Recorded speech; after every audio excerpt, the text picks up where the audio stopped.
Nga Koming tuduh pihak terlibat kempen boikot Israel sebagai penghasut. Menteri Perumahan dan Kerajaan Tempatan Nga Koming menuduh mereka yang menyeru boikot sebagai penghasut yang merosakkan ekonomi negara. Dalam komen yang ditujukan terhadap kempen boikot, beberapa syarikat Amerika Syarikat sebagai membantah sokongan berterusan Washington terhadap Israel.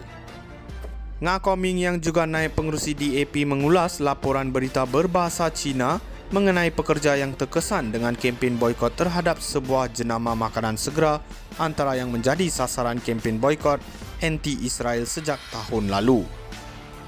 Jangan sekali-kali masuk dalam perangkap penghasut. Negara kita memerlukan usaha semua pihak untuk membangunkan ekonomi negara, kata Nga dalam satu kiriman di media sosial. Beliau menyifatkan mereka yang memboikot rantaian makanan segera sebagai tidak bertanggungjawab sambil menambah ia menjejaskan ekonomi Malaysia. Komen itu mendapat reaksi keras daripada netizen yang mengkritik Nga kerana menyalahkan ekonomi yang lemah ke atas kempen boikot anti-Israel. Ketika dihubungi BDS Malaysia, kumpulan di sebalik kempen antarabangsa memulau kepentingan Amerika Syarikat dan Israel, mempersoalkan Nga kerana cuba menuduh kempen tersebut sebagai punca kemerosotan ekonomi.